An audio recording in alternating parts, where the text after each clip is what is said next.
One of the major stories in gaming recently has been Microsoft acquiring all of these different studios, from an Obsidian to a Ninja Theory. They've been getting some high quality studios, while on the other hand, Sony has just generally been known for developing their own first parties, and they've been bringing out some exceptionally great games. However, a recent report is pointing to the fact of Sony potentially acquiring Take-Two Interactive. What that means is Rockstar Games as well as 2K. I find this a little bit hard to believe just because of the massive scale of Take-Two Interactive. Again, you're talking about Rockstar Games and 2K Games and 2K Sports. Those two encompass 2K. And all of that being acquired by Sony, that is a massive takeover, but we'll take a look at that as a report is suggesting so. Also, a studio that I'm a very big fan of, Vanillaware, is teasing a new game. What that game could be, we don't know, but I do want to talk a little bit about that. And a highly anticipated free-to-play title that was coming to the PlayStation 4 in April will no longer be released in April. Dauntless will now be arriving sometime in the summer. We'll talk a little bit about that. First off, a new rumor is circulating that Sony is in talks to acquire Rockstar Games' parent company, Take-Two Interactive. Of course, Take-Two Interactive is also the parent company of 2K,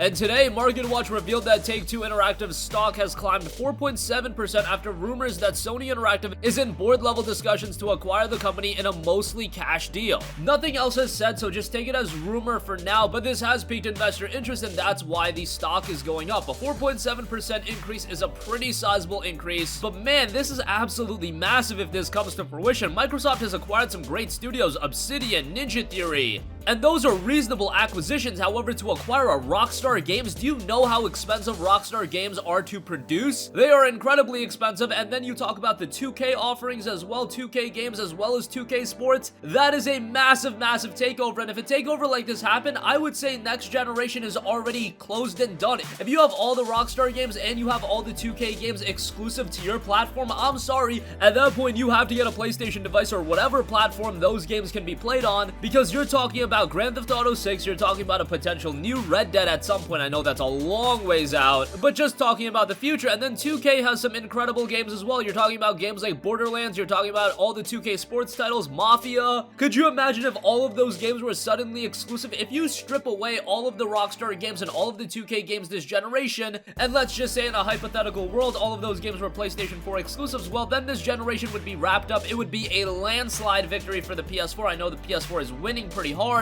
but Microsoft is still kicking around and they're doing a pretty good job. However, if all of those games became exclusives to one platform, that would be an absolutely massive deal. You also have to wonder how this plays into the fact of Google coming into the gaming industry. Is Sony just taking precautions against that? Are they just wondering if they're gonna have more competition and they need to acquire these studios? Have they taken notice of Microsoft acquiring all of these studios and they thought, hey, let's try to get some major studios for ourselves? But major studios would be one thing. To acquire a publisher like Take-Two and then get Rockstar Games and 2K Games, which includes 2K Sports as well, that just seems absolutely absurd to me. And again, the official post from MarketWatch says this: Take-Two Interactive software stock climbed after Joel Kulina, head of technology and media trading at Wedbush Securities, referenced rumors about a potential takeover interest from Sony Corporation. Sony stock is also a little bit up after this news came out. Again, I don't know if I completely buy it just because this is such a massive undertaking. I could definitely understand Sony being of the notion, hey, we want to acquire some studios and be in that mindset because Microsoft is in that mindset. But again, to acquire a publisher like Take-Two Interactive, it's not just one studio, you're acquiring the entire publisher, and to take the helm of that, again, just a massive undertaking. I really want to follow this story. I'll keep you guys updated. And if this does come to fruition, again, that would be a major acquisition by Sony, but I'm still a little bit skeptical on this. Moving on from that, Vanillaware is teasing a brand new game with 13 Sentinels Aegis Rim prologue demo. The prologue demo for 13 Sentinels Aegis Rim is now available in Japan on PlayStation 4, and clearing the first protagonist prologue takes around 15 minutes at most, and this unlocks the prologues of the other protagonists. Each prologue is around 15 minutes long for a total of around 3 hours of playtime. However, the most interesting element is that when you fully clear the demo, it mentions how you can unlock a teaser for a new game by Vanillaware. The teaser video was streamed by Persona Central and streamer Dio Mark II, and you can find it in the link that we'll leave in the description box down below. Vanillaware's director George Kimatani stated in his 2019 Happy New Year message that because 13 Sentinels is a science fiction theme, he is not drawing any fantasy themed artwork lately, and he'd love to make a new fantasy themed game soon, but that Vanillaware needed to finish 13 Sentinels Aegis Rim first, so they're already working on that. and it looks like they might be creating another project on top of that. If you guys are unaware of Vanillaware, they've done some great games including Odin Sphere, Dragon's Crown, Muramasa the Demon's Blade. Both Dragon's Crown and Odin Sphere are available on the PlayStation 4. Unfortunately, Muramasa the Demon's Blade has not gotten a PS4 version yet. In my opinion, that was their best game, so that's been missing. Would really love to see a port of that. I mean, they did a PlayStation Vita version, so they already have the upgraded version ready to go. Hopefully at some point we'll get that. 13 Sentinels Aegis Rim looks to be a pretty interesting game. That's Vanillaware's next title, but they're also teasing another game on top of that, so we'll see how that turns out. And lastly, I do want to give you guys an update about an upcoming PlayStation 4 free-to-play game. We just got the announcement of Path of Exile's release. That's a major free title, and that'll be coming March 26th. However, another major free-to-play offering is Dauntless. That was scheduled to drop in April.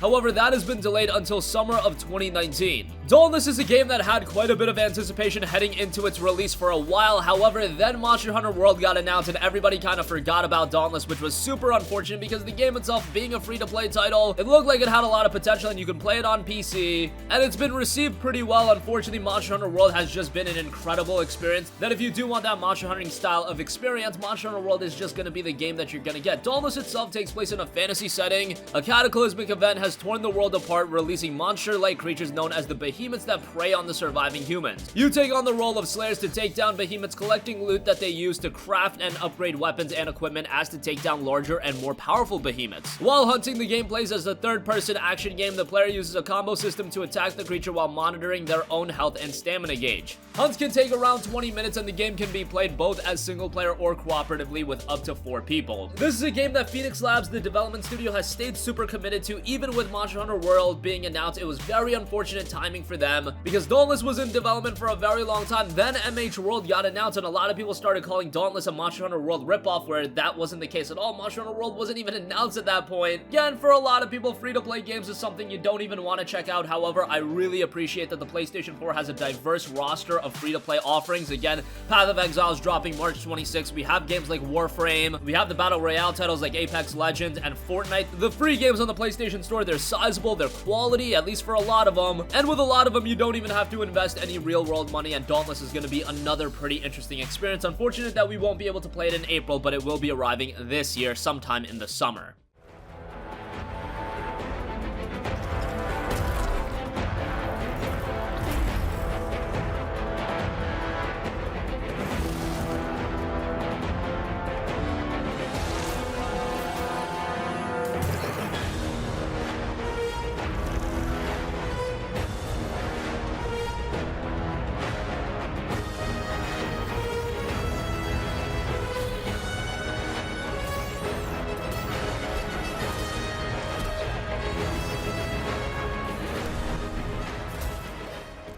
And that's gonna conclude this video. I definitely want to hear from you guys, especially about Sony being in talks to acquire Rockstar Games' parent company in Take-Two Interactive. Again, that also includes 2K Games. How will that pan out? Will this actually come to fruition? I'm a little bit skeptical just because, unlike Microsoft acquiring these smaller studios like an Obsidian, like a Ninja Theory, you're talking about Rockstar Games, 2K Games, and 2K Sports, 3 massive developers, and you're talking about some of the most popular games in the world, from Grand Theft Auto, Red Dead Redemption, the 2K Sports titles. Even if you're not a big fan of sports games, the 2K Sports titles do incredibly well, especially the NBA 2K games. And then you're also talking about the general 2K titles like a Mafia, like a Borderlands. Again, this is probably something that if it does come to fruition, it'll take a while for the deal to get done, so don't expect anything anytime soon, but it is a story that is very much worth following.